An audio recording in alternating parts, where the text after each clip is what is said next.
Hi again. We're in John Wesley Bready, This Freedom Whence. The chapter Dawn Deferred is coming to an end, and in the last segment we looked at Ichabod. The glory has departed, that famous remark from the book of Samuel. And what did it have to do with England? Well, the great era of Shakespeare, Spencer, and John Milton was over, and we had the depravity, debauchery, and lawlessness of the period from 1700 to 1750. But at the end of this chapter, Dawn Deferred, Bready gets to this: changing horizons. Nevertheless, mighty spiritual influences already were operating among the outcast masses, and greater days than any the Anglo-Saxon peoples had known lay ahead. Survey first the age of Marlborough and Bolingbroke, of Pope and Gay, of Swift and Butler, of Walpole and Chesterfield, of Collins and Hume. Then turn to the latter half of the century and survey the age of Chatham and Clive, of Smith and Pitt, of Burke and Mansfield, of Gibbon and Blackstone, of Johnson and Goldsmith, of Cowper and Howard. The inherited sins of the century are still manifest, but there can be no mistaking the certainty that a better era is dawning. A new moral earnestness was permeating British character. A new sense of humanity was stirring the blood. A new vision of righteousness and fellowship was challenging the souls of men. The spirit of reform was in the air. It no longer was smart in England to boast of being a 4 or 5 bottle man, nor were spiritual values any longer in the discard. The British people were becoming more worthy of the guardianship of an expanding empire and of the world trust it entailed. Whatever else the trial of Warren Hastings implied, his impeachment expressed a new demand for moral values in government and a new recognition of trusteeship even toward conquered and backward peoples. On all sides it was apparent that a nobler zeitgeist, or spirit of the time, was possessing the land.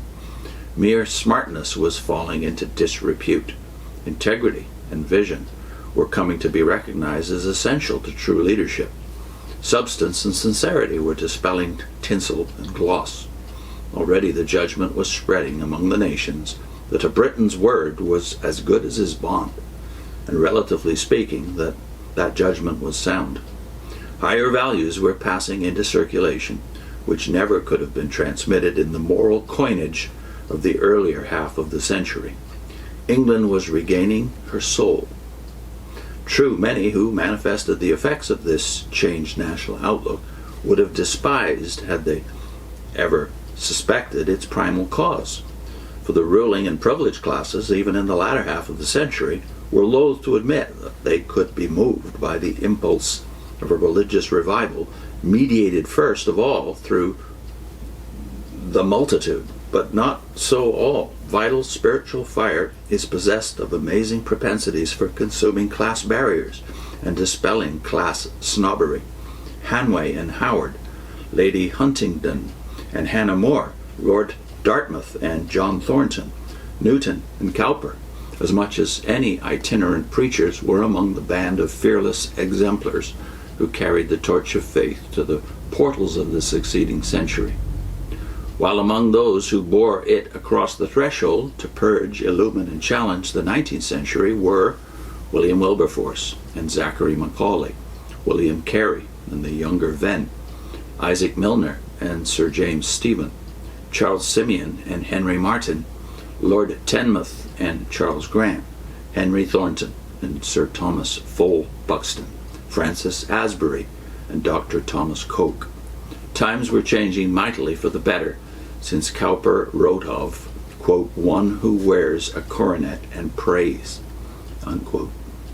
The conversion of the one-time Don of Oxford, which strangely warmed his heart toward God, here he's talking about John Wesley, of course, the conversion of the one-time Don of Oxford, which strangely warmed his heart toward God and sent him forth as the emancipator of the outcast masses, was fraught with a succession of results destined finally to change the whole trend of social history throughout the British Empire and the English-speaking world.